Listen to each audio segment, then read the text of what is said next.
Welcome back to the Sooner Saloon. As always, I'm Taylor Reed. This is Nick Reed. We're going to talk about the Oklahoma versus Nebraska game. Before we get started, I just want you to remind you to like, comment, and subscribe if you're big OU fans like us. Nick, Oklahoma blows out Nebraska in Lincoln, Nebraska, 49-14, and it wasn't even that close. It really wasn't. Nebraska scores the first touchdown, going up 7-0, and initially you're like, well, shit. You know, this is gonna be one of those games. Oklahoma goes and hits 49 straight points in a row. Nebraska scores a garbage touchdown at the end. Oklahoma's backup, second team, third team, even walk-ons were, in the game in the second half. As a fan, what were your thoughts on that initially, just overall? Well, I want to say that you can tell that this team believes in the culture that's been established from Brent Venables and his coaching staff. I think a season ago that this game would have been close or we lose, So Nebraska we beat them last year in Norman by a touchdown. Yeah, and that's what I'm saying. Nebraska comes out with a lot of energy and high emotions. They go first possession, they stop us, they force us to punt, and they go down the field very quick. And in the drive with the Casey Thompson touchdown pass to Trey Palmer, their best wide receiver. And this crowd in Lincoln was very loud and electric. Very loyal fans. Yes. And then Oklahoma bounces back. They face adversity after being on the road for the first time in this Brent Venables era. And you knew this moment was going to come where they would face that adversity. And Oklahoma gains all the momentum in that mid-first quarter, and they never looked back. I really like how composed that they stayed. And, hey, Nebraska has not lost a game by double digits since 2020, and Oklahoma wins by 35.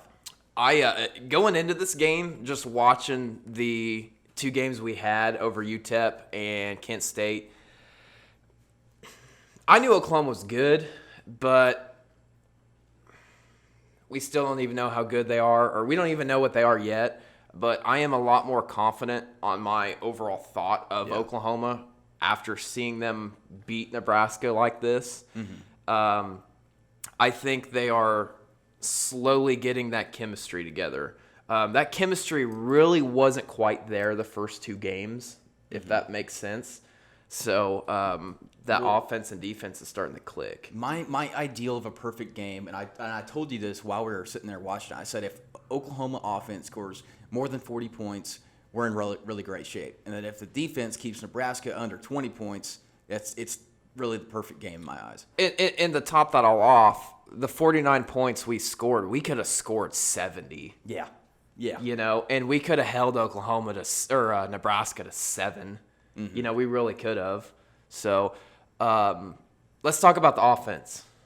Yeah, so the biggest question mark for this team after the first 2 weeks of the season was that offensive line. And if you guys watched our preview video for this Nebraska week, I said I expected this offensive line to take a huge step and have a big day. They did exactly that. They made huge gaping holes to run through, and they also provided Dylan Gabriel some more time in the pocket and in a much cleaner pocket. Dylan Gabriel passes 16 out of 27, and for 230 yards with 2 passing touchdowns and 1 rushing. Eric Gray had a phenomenal day. He looked like the guy that I thought he was going to be in 2021 when he transferred from Tennessee. Every time we ran the ball, it seemed like it was at least like a 7-yard run. Yeah, Eric Gray, I think he played the best day as a Sooner that he's shown so far. He carries the ball 11 times for 113 yards, and he averages 10 yards a carry with 2 touchdowns. Javonte Barnes gets in the third quarter when it's kind of garbage time, and he's getting a lot of carries, and he finishes the day with 13 carries, 77 yards, and he looks like the top 10 running back that he was coming out of high school in this 22 class. And Mims had 66 yards receiving, was a yard shy away from a touchdown, and another big question mark for me, which one of these wide receivers was going to step up besides Marvin Mims? And I got exactly what I was looking for. Jalil Farouk had his best day with 58 yards receiving and a very nice touchdown catch early in the first quarter. He runs a great route, and Dylan Gabriel puts it right where it needs to be. Theo Weiss also had 2 receptions for 46 yards and a touchdown catch in very tight coverage. And Gabriel, again, puts it right where it has to be with 2 defenders on him. And then Stoops is also involved. You know, he had a really big catch on 3rd down, and I really felt like this offense was the most balanced we've seen. They opened up the play calling, and they played very aggressive, you know, throughout that first half. Kind of let up in that second half, and we started to just run the football. But overall, really big day. See, and you know, it is good to get your second, third team guys in so they get that experience. You know what I mean? You never know going down the season when you're going to have one of your starters go out or something like that. So you want your younger guys to get all the experience they can, you know, early in the season, and that's what's good. Anything else on the offense you want to say? That's really all I got for offense. You know, some people, you know, I was looking on message boards and stuff. They were complaining about some of the throws that Dylan Gabriel was given. Here's the deal, guys. Dylan Gabriel hasn't thrown an interception yet, and we're past week 3 going into week 4. You know, you could see Dylan Gabriel could be throwing 50-50 balls, but he's not. You know, he's throwing it right where it needs to be, you know, some incompletions, whatever. But like I said, he has no turnovers, okay? The offense had a garbage turnover at some point in the second or third or fourth quarter, whatever. That was the backup guys. Who cares? So, good performance, I would say. And just to add in on that, yeah, he could have a quick release and be a little bit more accurate on these footballs that he's throwing. But, you know, he's putting it where only the wide receiver can go get it. You know, his guys can go get it. And, yeah, he's yet to throw an interception or turn the ball over, so that's big time. Exactly. It's better than last year, the first play of the game, throws a pick. So, yeah. Anyway, defense. Yeah, so, you know, after that first Nebraska drive where they go down the field, score in a hurry, get it to Trey Palmer, Oklahoma plays lights out. They get after Casey Thompson all day long. Defensive line played really well. We finished the day with 4 sacks and 9 tackles for loss. Woo! So continue that great defensive performance with that front 7. And here's the thing, guys. Nebraska running back Anthony Gray came into this game averaging pretty close to about 150 yards a game. This Oklahoma front 7 and Oklahoma defense in general holds him to just 36 yards rushing. And we also forced a couple of turnovers. Jaron Canick strips the ball from Trey Palmer, and Key Lawrence gets an interception as well. And it's going to be hard to keep Canick off the field with how well that he's playing. Brent Venables said in a press conference, the kid doesn't even know how to play linebacker yet. So he's just scratched the surface of what he's going to be in the next couple of years. And it was just total domination that we had. You had some big stops on 4th down, stuff in the run, hold Casey Thompson to 14 at 20 for 129 yards and a touchdown. And let's just be straight up. He didn't have a lot of time to throw the football. He didn't have a lot of open wide receivers downfield.